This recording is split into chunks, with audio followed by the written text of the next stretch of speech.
This episode is brought to you by HASA, providing products that deliver clean, healthy water for every aspect of everyday life. The bottom feeder battery-powered vacuum system, portable, powerful, and only weighs 12 pounds. And Skimmer. Get Skimmer, America's #1 pool service software. Podcast listeners can try Skimmer for free at getskimmer.com/poolguy. The Pool Guy Podcast Show. The Pool Guy Podcast Show. The Pool Guy Podcast Show. Yeah! Hi, welcome to the Pool Guy Podcast Show. In this episode, I'm going to answer some common questions I receive about robotic pool cleaners. So I'm going to go over some of these with you here, and this may help you understand robotic pool cleaners a little better and get some more insight into maybe moving to a robotic pool cleaner from a suction or pressure side cleaner. If you're looking to expand your pool service or get support out in the field, or if you just want one-on-one coaching, join my coaching program with over 270 members and growing. Learn more at poolguycoaching.com. I've been in the industry long enough to been fortunate, or I guess unfortunate enough, to deal with the first generation of robotic pool cleaners. They were okay. They worked fairly well. They didn't have much programming beyond going back and forth in the pool. Some had more of a random way of cleaning. Others had a pattern where they cleaned. But I think the biggest thing that was kind of an irritant, and you could maybe, I don't know if you can still get a robotic pool cleaner with the bag in the bottom, but yes, they had a bag on the bottom of these cleaners. This bag was actually really good at picking up dirt and debris, but we used to call them robot diapers back in the day because that's kind of what it was like cleaning it. It was messy. It just wasn't great. Putting it back onto the bottom, it just had like these ridges around the square plate or rectangular plate with wires, and you had to kind of force it on there, try to get it on there the best you could.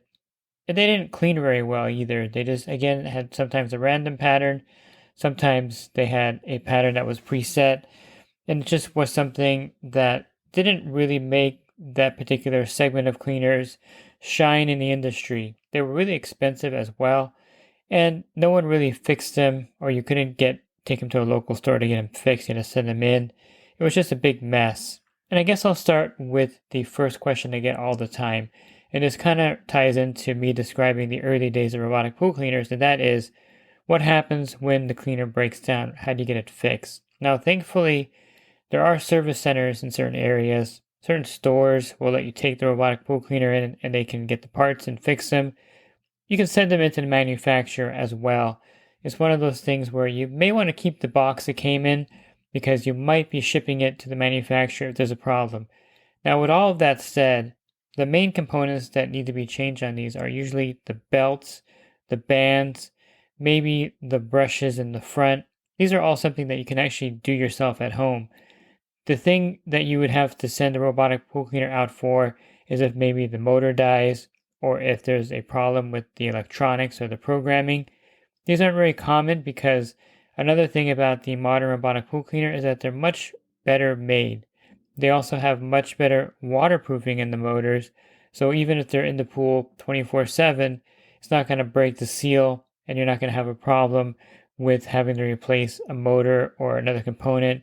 A lot of them, of course, now are cordless with lithium-ion batteries, and again, the components are a lot better made, and they're made to last. So I would say that the first question of what happens when they break down, well, there's two answers to that. One is a lot of the repairs can be done on your own, belts, bands, things like that, to get them working again. And the second one is they don't really break down as much as the older robots because they're much better made and well made. And if something were to happen where you had to send it back to the manufacturer, the turnaround time is pretty fast. Maybe 2 or 3 weeks they'll get it back to you and they'll have the part fixed. So to me, that's not a deal breaker with the modern robotic pool cleaner. In fact, it makes it very reliable and one of the better cleaners because of the other great features the robotic pool cleaner has, which is their cleaning ability. This leads to the second question I'm often asked is, how good are they with dirt? And it just depends on the cleaner that you purchase, the cleaner that you get. Some cleaners have a better debris canister. They're measured in microns, or is another measurement. It's kind of a weird looking U and then an M, and that's basically a micron also. And this is kind of where you're going to get the smaller micron, or means that it picks up the smaller amount of dirt. Now, one reason why a lot of the robotic pool cleaners can't pick up dirt to like 20 microns or 10 microns, or let's say 3 microns like a D filter, is because they need a more powerful motor. As the canister gets full of dirt, it becomes a problem to where the robotic pool cleaner can't move in the pool at the same rate it was moving prior because it has more resistance in a debris chamber. Water can't pass through, and it really can have a problem struggling with the fine dirt if you have a fine canister and you don't have a powerful enough motor to move it along when the canister starts getting full of dirt. So you'll see a lot of robotic pool cleaners where they will have, it down to 100 microns, like the Polaris, I think is rated for 100 microns. You may get a few robotic pool cleaners like the Dolphin, where it can be rated for about 20 microns with their fine, ultra-fine filter. But it's one of those things where typically you're looking at a micron of 100 or 150, and this is because of the fact how it operates. It needs to have the water flowing through it. So that's kind of a reason why you can't have a lot of these manufacturers making these robots to filter down to like 20 microns. It's just because they'd have to get more powerful components to counterbalance the debris canister when it starts to get full of debris. And that's why for dirt, specific ones work well. Others don't work as well with the fine dirt. But they all work fairly well, and you're gonna probably have most of these rated for 100 microns or less as far as dirt pickup. Really, it's not a big deal in my opinion unless you have really fine dirt. Then you would want to search for a robotic pool cleaner that really picks up the fine dirt. But in most cases, it does good enough in the areas that they're used for. A lot of people use these robotic pool cleaners in the Midwest, where you have a lot of leaf debris, and the pools get really dirty from leaf debris versus dirt like we have here on the West Coast. So in my opinion, they do a great job picking up leaf debris. Some do a better job picking up dirt than others, but the whole purpose of the robotic pool cleaner is really to get bigger debris than you would get from a suction cleaner. The suction cleaner, if you look at the opening, is really tiny, so it's not really ideal for pools with heavy leaf debris, where a robotic pool cleaner would be ideal for pools with heavy leaf debris. And so that's kind of the main difference. They're more in the category of a pressure side cleaner.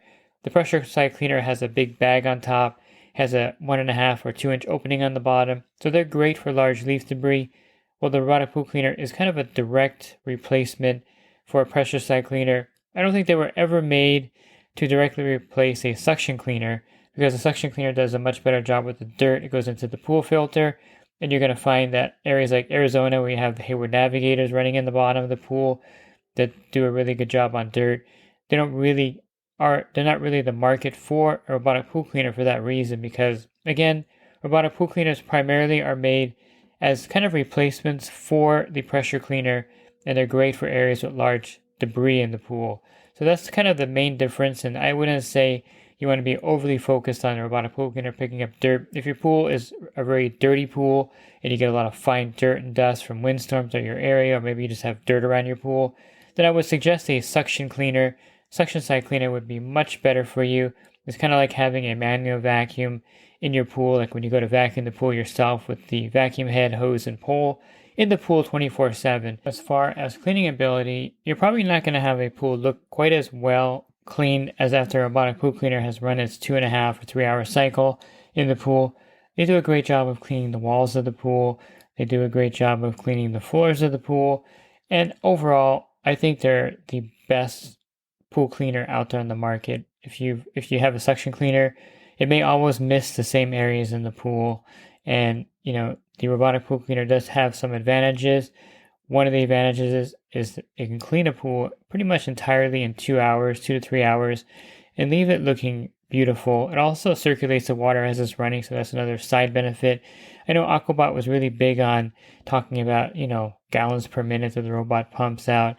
It does make a big difference. The water is much clearer looking after the robotic pool cleaner has been running in the pool, because it does circulate the water and it does give it more circulation. But I like the fact that a lot of the new robotic pool cleaners don't have a cord, so you can just drop it in. It's a clean look, and if you have a suction cleaner, you have the hoses in your pool all the time, and that's a little bit of a unsightly thing if you're into like looking at a pure pool. I don't mind them. I'm so used to them that the hoses don't bother me, but some people definitely are bothered by having the hoses in the pool. I remember I had one customer where I was trying to sell them a suction cleaner. They just had the pool built, beautiful pool, and I said, "Oh, I can put this in your pool and it can stay clean all week." And they're like, "Why would I want that thing in my pool? I paid $150,000 for this pool, and I like coming out in the morning with my coffee and looking at the water with nothing in there." This was before they had the cordless robotic pool cleaners. Now, of course, I would sell them a cordless robotic pool cleaner right away. They'd be happy. But you get that pushback sometimes from certain customers that don't want the hoses in the pool. When you use it for a party, I take the cleaner out. It can be a little bit of a hassle. Not a big deal in my opinion, but for some people it is a hassle to have a suction cleaner in there all the time. And they'll gravitate more towards a robotic pool cleaner, corded or uncorded, because even with a cord, just in the pool for that 3-hour period, and you take it out. And I think the cleaning ability is definitely up there at the top. If you're looking to compare a pressure cleaner, suction cleaner, and robotic pool cleaner, I would say robotic pool cleaner is near the top there as far as cleaning ability and leaving the pool clean. Another question I get a lot is, what about if I wanted to have a 7-day cleaning cycle or leaving it in the pool 24/7? I mentioned at the beginning that the motors are made, the seals where the motors are and the other components are made much better to where these robotic pool cleaners can generally be left in the pool 24/7 without really any issues. A lot of them, the higher end ones, have the ability to program them. So you have a way to program the robotic pool cleaners so that you can have a 7-day cycle. Polaris has a few of these models. Dolphin has a few of these models. So I think having the ability to program the robotic pool cleaner is something that is modern and newer than previously, and it's one of those things where you can use it similar to a suction cleaner where it's running every day of the week. Now, some of the cordless cleaners have these modes where they'll run for half an hour a day and clean the pool a little bit each, every other day for a week. They're just limited to that by the size of the lithium-ion battery in them. I mean, you could probably make a big cleaner and have a gigantic battery in there and have it working 7 days a week in the pool. But getting it out of the pool would be problematic. It'd probably weigh like 40 pounds.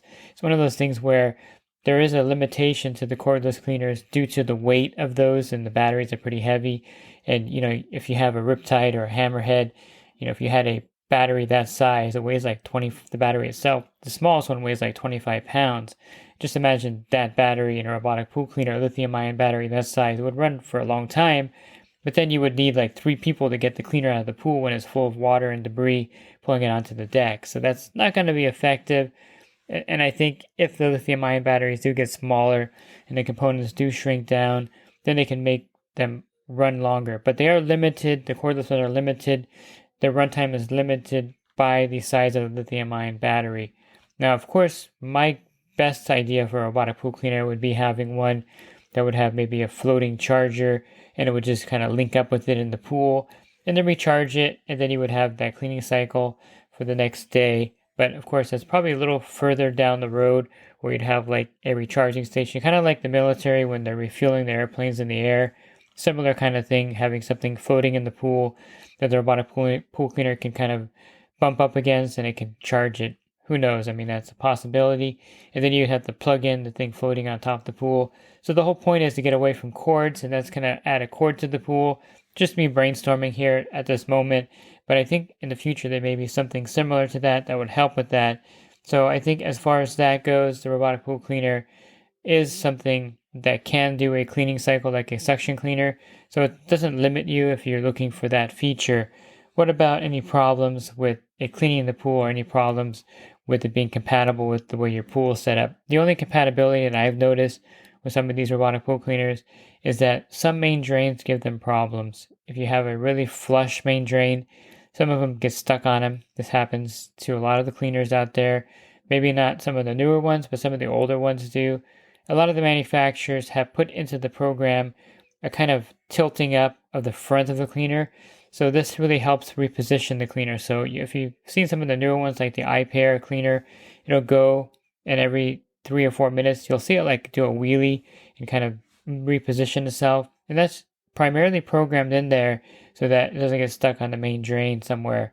So yes, the main drains can give it problems, especially the anti-vortex ones, the really big ones. But to me, I think most pools are suitable for a robotic pool cleaner. It won't give it much problems. There are a few pools that have like bar stools and a set in there, maybe a problem. Now there is a limitation with the cleaner not doing like a Baja step area, or if you have a beach entry, they don't work well because they're not going to sense the beach entry and turn around and stop. They may even get beached like a whale in some cases. There really is nothing you can do about it because they're just not smart enough to realize that you have a beach entry in your pool. I don't know if you can program that eventually, but maybe one day someone will have a cleaner that can navigate that. They're not super common having a beach entry. I think I've only had one pool, actually two pools on my route in my whole career that had that. There are a few pools that had one of these that had like built-in bar stools in the pool. Not a good idea because just about every cleaner will get caught up on them. And then those Baja steps, those kind of shallow steps in the pool, there's really no cleaner that can get up there and clean them anyway. So not just a robotic pool cleaner, but your pressure cleaner and your suction cleaner are also limited. It just can't clean that area. It can't go up to like that cliff and go back up onto that little area and come back down. Nothing can do that. So it's not just a robotic pool cleaner that's limited. Every cleaner is limited at that point. There are a lot of great benefits of a robotic pool cleaner, and these are some of the common things I get asked all the time. And basically, the modern robotic pool cleaner really is superior in many, many ways to the previous generations, even some that came out 3 or 4 years ago. But those that came out 20 years ago, they're nothing like the modern cleaners. They're so much better. And if you're thinking about purchasing a robotic pool cleaner, I definitely would say, do your research and you would want to purchase one because they are really a great way to keep the pool clean. Looking for the podcasts that I have, you can find those on my website, swimmingpoollearning.com. On the banner, there's a podcast icon. Click on that, and then there'll be a drop-down menu that will appear for you there with over 1,500 podcasts. And if you're interested in the coaching program that I offer, you can learn more at poolguycoaching.com. Thanks for listening to this podcast. Have a great rest of your week, and God bless.